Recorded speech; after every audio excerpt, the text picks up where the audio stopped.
Well, another act who's making waves in the country music world is Lisa T from Sandbach. Her debut album, Nice to Meet You Again, entered the official UK country albums chart at number 8, beating artists such as Taylor Swift and Beyonce.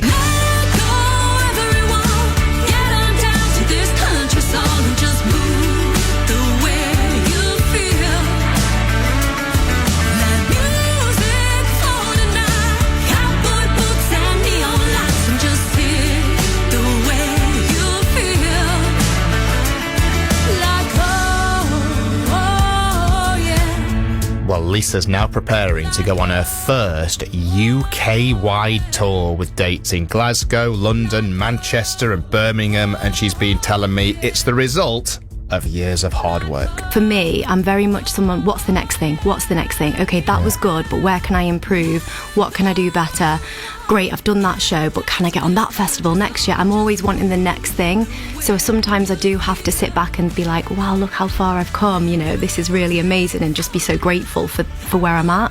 But yeah, if I'd have known that, you know, a few years ago that I'd be going on my first UK tour now with like a band, like actual people that want to come all on the road with me, all these places.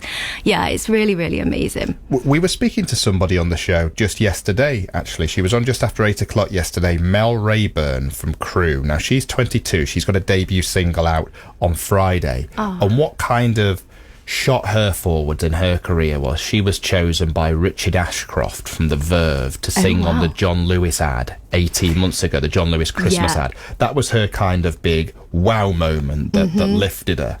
Has there been something that's got you to kind of be at the point where you're now touring the whole country? There hasn't been one significant moment for me. There's been lots of amazing, like, not even little, like you say, the album got into the official UK charts. That's something I'm really proud of. Obviously playing at Glastonbury Festival a few years ago, that was an amazing thing, but there's not been like one contact or one significant thing that sort of pushed me. I'm just like sort of riding the wave. There's lots of great moments, and then there's times where I'm like, oh, why am I still doing this, because it's not going the way I want? And then there'll be something else that comes in, like an opportunity to play at the Cavern Club, and I'm like, that's why I'm doing this. And you've just got to remember in those moments when you're feeling like it's not worth it, something else will come up that will be really cool as well.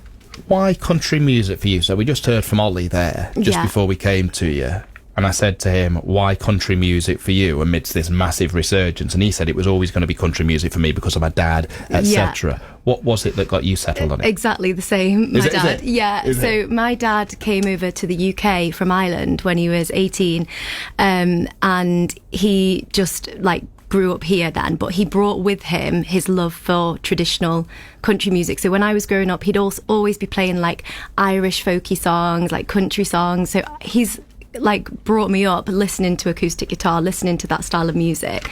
So that's all I heard when I was younger. My first album was Shania Twain. Like, it's just always been in me, a big part of me. So, but I love pop as well. I've always loved pop. So my music is definitely country pop, I'd say. As you look forward to that first gig in a few weeks' time in Glasgow, big grin on your face now. What is the feeling at this stage? Is it one of those where you're like, this is my first UK tour? You keep saying, like, I'm always thinking about what's next. Obviously, you want to make a massive success of what it is you're doing now. Do you feel the pressure a little bit to make it a success, or is it something you will be able to enjoy when it comes around? Yeah, I feel like I've been in a really good headspace with it. At the beginning, when I was organising it all, I did feel quite overwhelmed with all of the admin. But then I said to myself, look, if I'm going to do this, I'm going to make sure I enjoy it. You know, like we were saying, I'm quite into the mental health, the mindset stuff. So I just had a word with myself, and I was like, if I'm going to do this, I'm going to enjoy it. So for the rest of these last few months, I have been doing a lot of admin, but I've been really enjoying it, and I've been just looking forward to it. And I was in the studio actually this week recording my next single that's coming out soon, called None of My Business, with two guys called the Dunwells, who are just incredible. They've been signed by Simon Cowell on his like Psycho label as songwriters. They're amazing, and they're great producers as well as singer-songwriters, and I'm quite good friends with them now. And basically they are going to come to my London show and get up on stage with me and do some songs. So now I feel a bit of pressure for the London show, because I just want to make sure it sells really well so that they've got a good crowd when they come down, you know. If they've been signed by Simon Cowell, Were they wearing trousers that were really high above the waist as well? Or was that just him? I don't think that carries through. It's just him that pulls off. It's been great to see you. I know you're going to record us a song which will play out later on. Thank you for coming in. We can't wish you enough success with the tour. Thank you. Thank you so much for having me. I'm really grateful. When you're tired of the 9 to 5, nothing makes you feel alive. You don't know where to turn today. Walking round in disguise, 'cause you lost that fire inside. Hold on, it's gonna be okay. Let go, everyone. Get on down to this country song and just move the way you feel.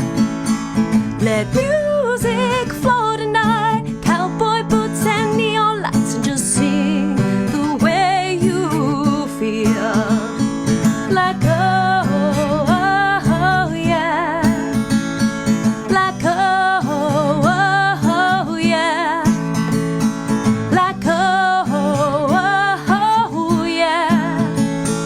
Like oh, oh yeah.